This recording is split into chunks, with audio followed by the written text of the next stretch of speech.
Olá, pessoal! Bom, vamos tratar então da segunda espécie de pena prevista pelo Código Penal, as penas restritivas de direito. O que são essas penas restritivas de direito? São penas alternativas, penas que visam, que têm como objetivo impedir a aplicação da pena privativa de liberdade. Então, ao invés de aplicar uma pena privativa de liberdade, que o indivíduo vai ter que conviver dentro de uma unidade prisional, vai ter que ficar dentro de uma penitenciária, se tenta, depois de cumprida determinadas condições, uma pena alternativa, algo que substitua essa pena de prisão. E ela tem previsão legal lá no artigo 43 do Código Penal, que traz um rol exaustivo e não exemplificativo de quais são essas penas alternativas, essas penas substitutivas. E diz lá, olha, essas penas restritivas de direito são prestação pecuniária, perda de bens e valores, limitação de fim de semana, prestação de serviço à comunidade ou entidades públicas, interdição temporária de direitos, limitação de fim de semana. Então, muito bem, quais são os requisitos que um indivíduo tem que cumprir para que a pena privativa de liberdade dele possa ser substituída por uma pena restritiva de direito? Está lá no artigo 44 do Código Penal, os requisitos que devem ser cumpridos. Diz lá, olha, as penas restritivas de direito são autônomas e substituem as privativas de liberdade quando 1. Aplicada a pena privativa de liberdade não superior a 4 anos e o crime não for cometido com violência ou grave ameaça à pessoa, ou qualquer que seja a pena, que o crime seja culposo. Então, para os crimes dolosos, a pena não pode ser superior a 4 anos. E também não pode ter sido cometido com violência ou grave ameaça à pessoa. E qualquer que seja o crime culposo, é possível essa substituição da pena privativa de liberdade. Segundo, o réu não pode ser reincidente em crime doloso. Então, o indivíduo tem que ser primário no que diz respeito a crime doloso. 3. A culpabilidade, os antecedentes, a conduta social, a personalidade do condenado, bem como os motivos e as circunstâncias indicarem que essa substituição é suficiente. Ou seja, aqui vige o princípio da suficiência. Olha, aplicar uma medida restritiva de direito é suficiente para atingir os objetivos da sanção? Ah, se é, então sim, eu posso substituir a pena por essa restritiva de direito, ok? Muito bem. Multa, a terceira espécie de pena trazida pelo Código Penal. A multa, ela tem previsão legal no artigo 49 do Código Penal. E aí ele diz, olha, a pena de multa constitui no pagamento a um fundo penitenciário de quantia fixada na sentença e calculada em dias multas. Então, sempre a multa, ela é dada em dias multas. Então, tem lá, a pessoa foi condenada a pena de tanto a tanto, a pena de 10 anos e tantos dias multas, tá? Sempre vem dessa maneira. E será no mínimo de 10 dias e no máximo 360 dias multas. E quanto é esse dia multa, professora? Qual é o valor do dia multa?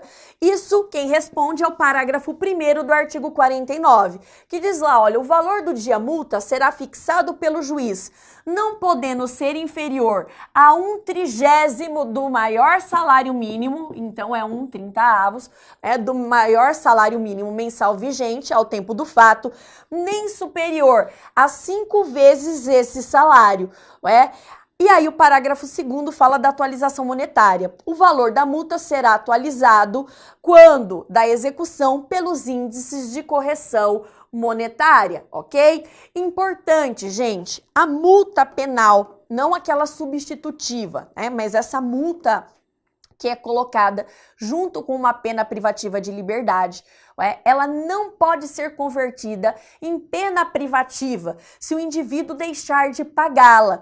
Assim que ele termina a pena, o juiz da execução intima esse indivíduo para que ele faça o pagamento dessa multa. Se ele não fizer, se ele não tem condições para fazer esse pagamento, essa dívida ela é inscrita como dívida ativa na fazenda pública. Então ela se torna uma dívida de valor, ok? Então, ela não pode ser transformada, se o indivíduo não paga essa multa, ela não pode ser transformada, ela não pode ser convertida em pena privativa de liberdade, ok? Muito bem. Concurso de crimes. Nós temos 3 espécies de concurso de crimes. O concurso de crimes material, o concurso de crimes formal e o que nós denominamos de crime continuado. Iniciamos então com o concurso material. O concurso de crimes material tem previsão legal no artigo 69 do Código Penal, que diz o seguinte, olha, quando o agente, mediante mais de uma ação ou omissão, então eu tenho mais de uma conduta, pratica 2 ou mais crimes, eu tenho também mais de um crime, idênticos ou não, aplicam-se cumulativamente as penas privativas de liberdade em que haja incorrido. No caso de aplicação cumulativa da pena de reclusão e de detenção, executa-se primeiro a reclusão, que é a pena mais grave. Então, no concurso material, eu tenho uma pluralidade de condutas e uma pluralidade de crimes. Imaginemos a seguinte situação. O indivíduo resolve praticar um roubo em determinada residência. Ele entra lá, mediante violência ou grave ameaça, subtrai alguma coisa. Olha para o lado, vê uma pessoa e resolve praticar um crime contra a dignidade sexual dessa pessoa. Resolve estuprar a vítima. Nesse caso, eu tenho 2 condutas e 2 crimes. Então, somam-se as penas. Isso é concurso material. Pluralidade de condutas e pluralidade de crimes. Nós temos também o concurso formal. O que é o concurso formal? Ele tem previsão legal no artigo 70 do Código Penal. O concurso formal, ele acontece quando o agente, mediante, olha a diferença aqui, uma só ação ou omissão, pratica 2 ou mais crimes, idênticos ou não, aplicar-se-á a mais grave das penas cabíveis, ou se iguais, somente uma delas, mais aumentada em qualquer caso de 1/6 até a metade. As penas aplicam-se, entretanto, cumulativamente se a ação ou omissão é dolosa e os crimes concorrentes resultam de desígnios autônomos, consoante ao disposto no artigo anterior. Então, a diferença no concurso formal é que eu tenho apenas uma conduta e a prática e uma pluralidade de delitos. Então, o indivíduo com uma só conduta, ele acaba praticando mais de um crime. O que se faz nesse caso? O legislador, ele pega a pena do crime mais grave e exaspera e aumenta, ok? Então, o indivíduo, ele resolve, dar um tiro em alguém para matar. Ele atira, mas esse projétil de arma de fogo acaba atingindo também uma terceira pessoa. Então eu vou ter ali um homicídio doloso, e um homicídio ou uma lesão corporal culposa. O que o legislador, diz para que o juiz tenha que fazer? O juiz pega a pena do crime mais grave, no caso do homicídio doloso, e exaspera, porque eu tenho uma conduta com uma pluralidade de delitos, ok? Esse concurso formal, ele se divide em concurso formal perfeito e imperfeito. No concurso formal perfeito, foi esse que eu acabei de explicar para vocês. O indivíduo com uma só conduta acaba praticando mais de um delito. Agora, o imperfeito, ele acontece quando há desígnios autônomos.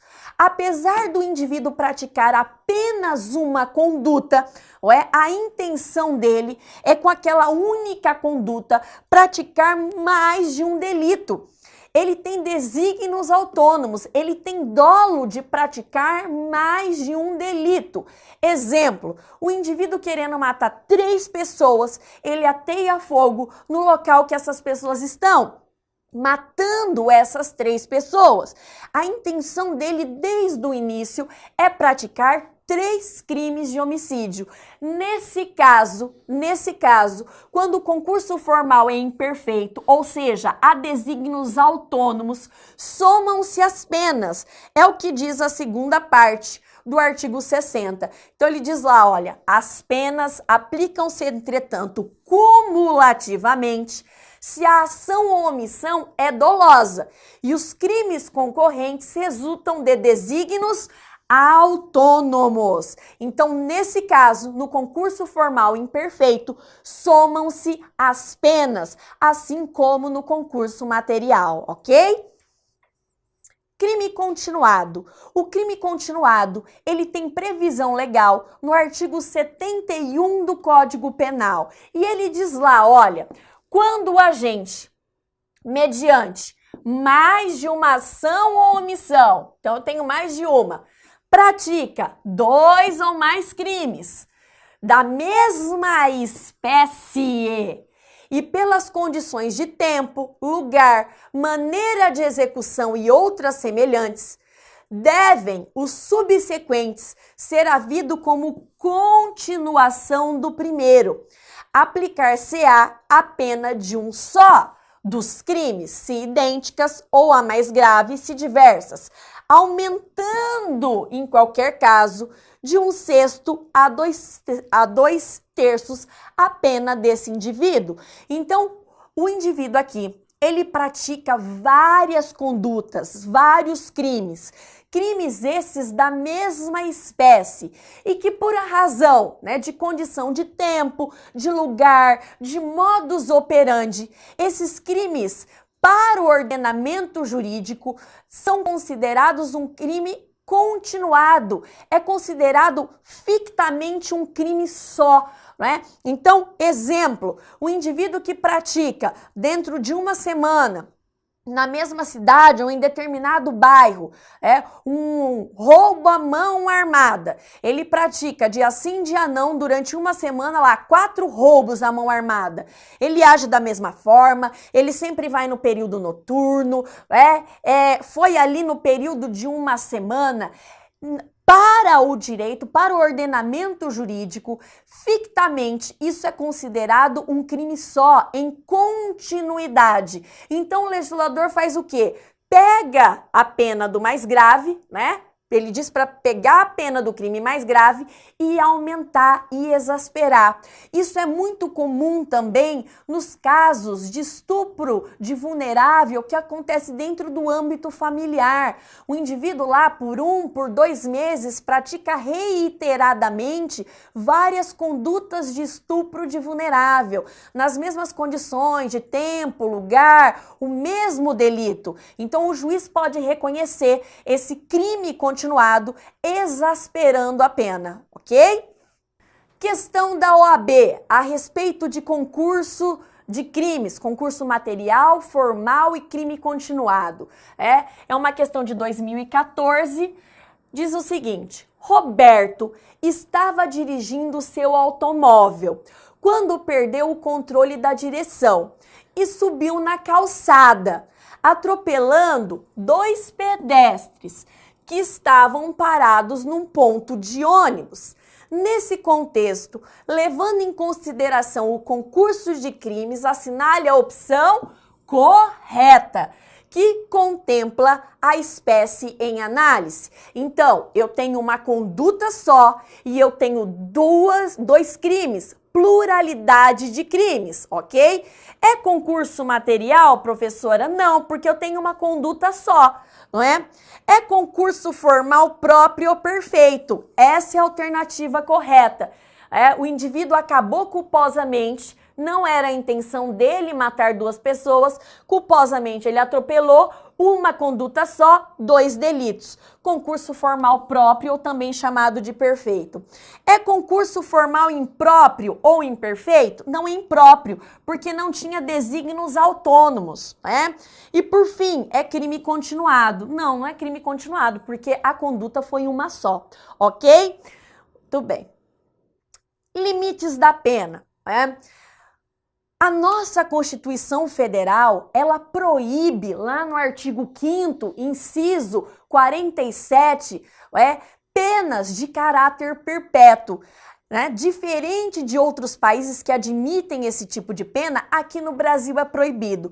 Então, eu não posso ter uma pena sem limites, não é? E aí, então, vem o artigo 75 do Código Penal e coloca limites às penas.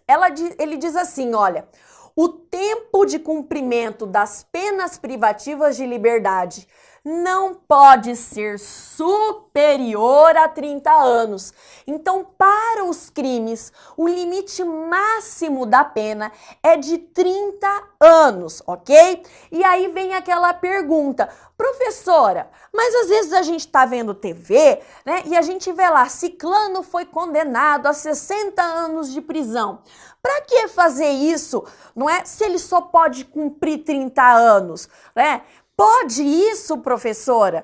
Pode condenar mais de 30 anos? Pode, tá? O que o artigo 75 limita é o cumprimento da pena. Então, cumprir a pena é o máximo de 30 anos.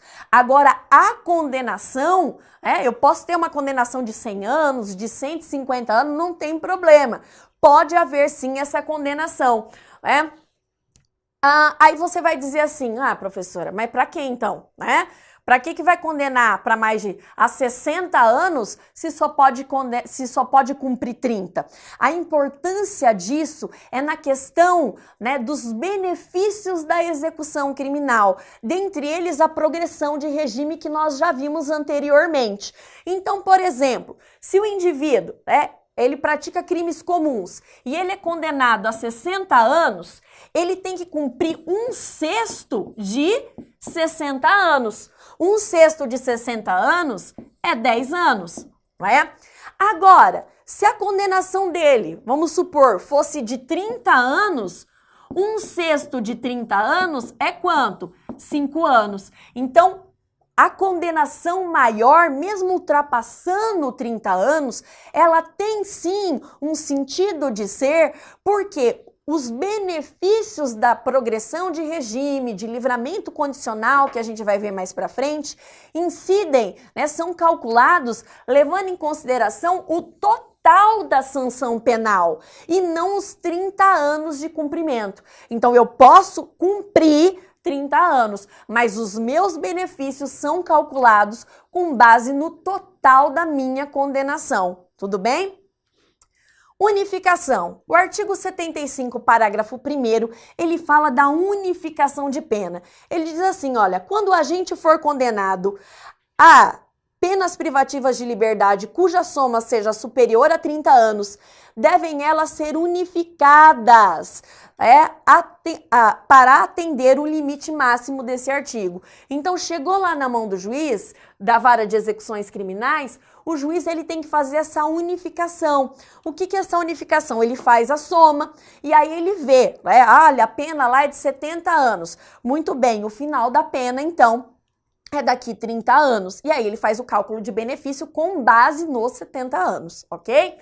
O parágrafo 2º do artigo 75, ele diz o seguinte: sobrevindo condenação por fato posterior ao início do cumprimento da pena, far-se-á nova unificação, desprezando-se para esse fim o período de pena já cumprido. O que isso quer dizer? Imaginemos o seguinte, se o indivíduo ele tivesse lá uma pena de 70 anos e aí ele pudesse cumprir só 30 anos e ele dissesse, olha, não importa o que eu faça aqui dentro do presídio, a minha pena vai continuar em 30 anos, né? Eu vou cumprir 30 anos e acabou. Então ele poderia praticar livremente vários crimes dentro da unidade prisional, né? Sem que a sua pena aumentasse. Então esse parágrafo 2º resolve a questão. Se o crime, né, ele tá lá, foi preso, né, tem uma pena que ele só pode cumprir 30 anos. Nesse momento aqui, ele inicia o cumprimento da prisão.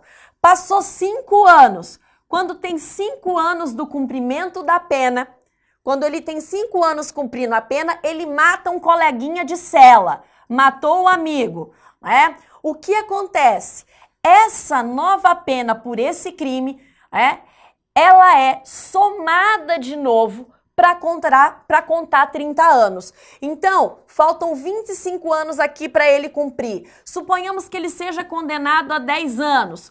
Quanto que ele vai ter que cumprir, então? A partir daqui, mais 30 anos, tá? Então, exclui aquilo que ele já cumpriu, né, e unifica de novo. Então, todo crime que ele praticar dentro do presídio exclui o período que ele já ficou preso, nesse limite de 30 anos, e se faz a unificação de novo. Tira esse período, o que sobrar se soma à nova pena, e aí, a partir daí, ele só pode cumprir de novo 30 anos, ok? O benefício da execução eu já expliquei a vocês. Contravenção penal. O máximo de pena por contravenção penal são de 5 anos, diferente do crime, que são de 30 anos. Diz lá o artigo 10 da Lei de Contravenções Penais. A duração da pena de prisão simples não pode, em caso algum, ser superior a 5 anos, nem a importância das multas ultrapassar 50 contos, né? Porque o Código, a Lei de Contravenções é de 1941, ok? Suspensão condicional da pena. Professor, o que é suspensão condicional da pena? Se suspende a pena, né, desde que preenchidas algumas condições. E ela tem previsão legal, é o chamado sursi. Ela tem previsão legal no artigo 77 do Código Penal, que diz o seguinte, olha, a execução da pena privativa de liberdade não superior a 2 anos poderá ser suspensa por 2 a 4 anos desde que, e aí eu tenho os requisitos. 1. O condenado não seja reincidente em crime doloso, tá? Então ele tem que ser primário no que se refere a crime doloso. 2.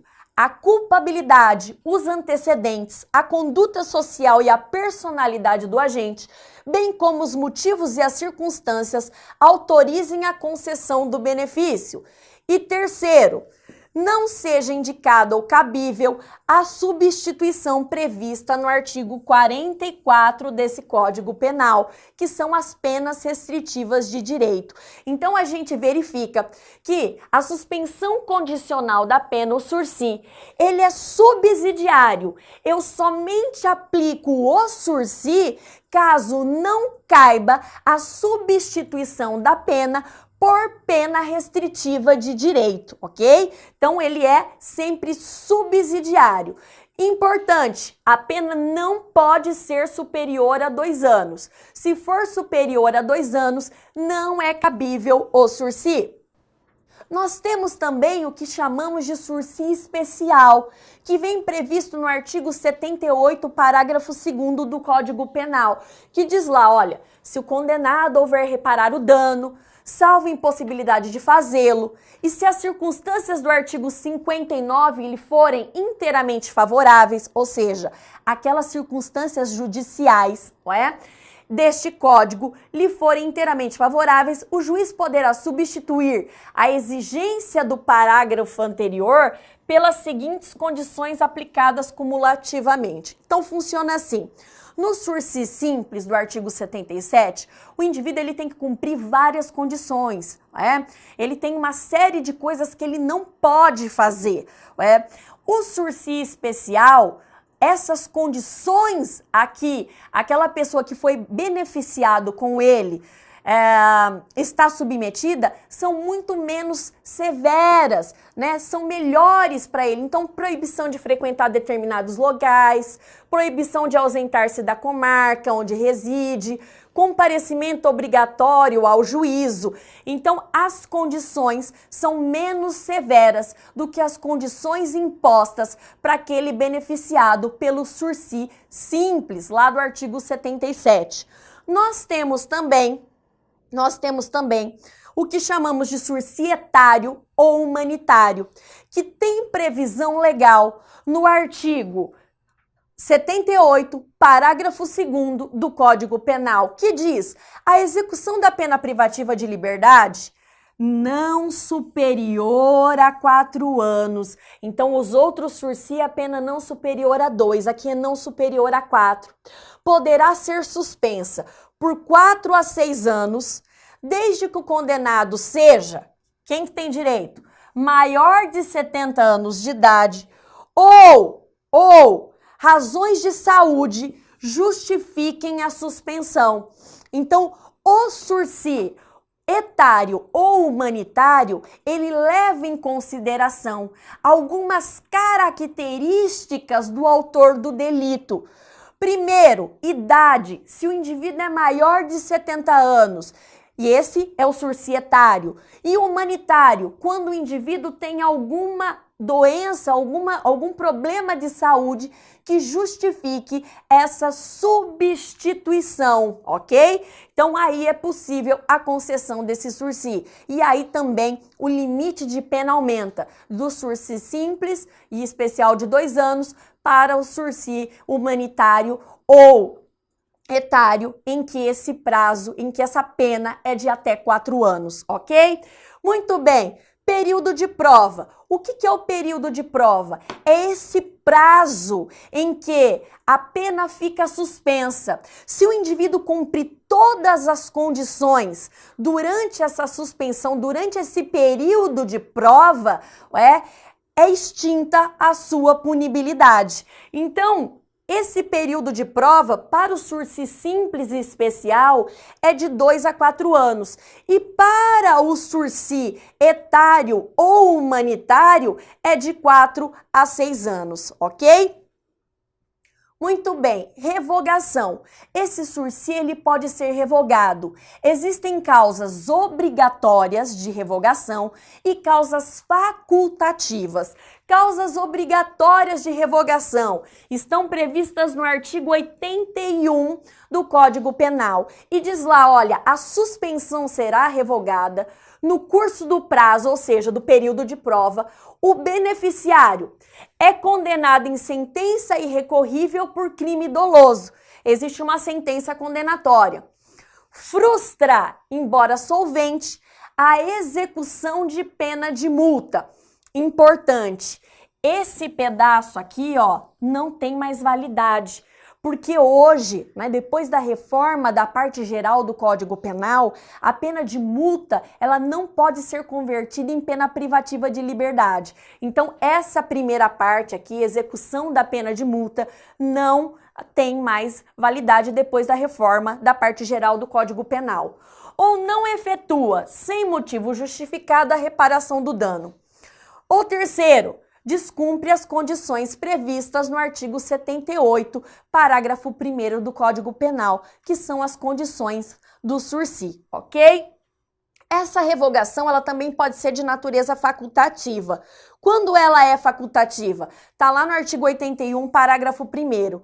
A suspensão, olha a palavra, poderá ser revogada se o condenado descumpre qualquer outra condição imposta, como aquela prevista lá no sursi especial, tá?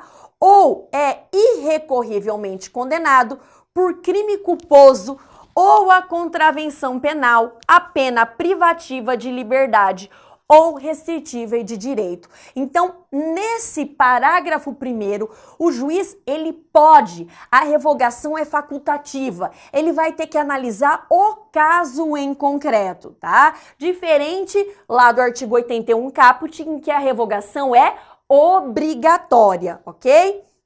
Muito bem. Prorrogação do período de prova. Professora, a senhora disse que o período de prova era de 2 a 4, né? E no especial pode ir até a 6. No etário ou humanitário pode ir até a 6. Como é que funciona esse período de prova? Ele pode ser prorrogado? Pode. Tem previsão legal lá no artigo 81, parágrafo 2º. Se o beneficiário está sendo processado por outro crime ou contravenção, considera-se prorrogado o prazo da suspensão até o julgamento definitivo. Uma das causas obrigatórias de revogação do sursi é o quê? A condenação por crime doloso. Né? Se o indivíduo está sendo processado, ainda não tem condenação. O que o juiz faz? Ele prorroga esse período de prova. Ele aumenta o período de prova para verificar, olha, se a sentença for absolutória, né, e cumprir o período todo de prova, extingue. Se não, aí há a revogação, ok? Parágrafo 3º. Quando facultativa a revogação, o juiz pode, ao invés de decretá-la, de revogar, ele pode simplesmente prorrogar o limite o período de prova até o máximo, né, permitido, se esse já não foi fixado. Então, o que acontece? Expirado esse período o período de prova, o juiz, né, sem que tenha havido qualquer causa de revogação, o juiz ele considera extinta a pena privativa de liberdade, ok? Bom, pessoal, a gente fica por aqui. Até a próxima.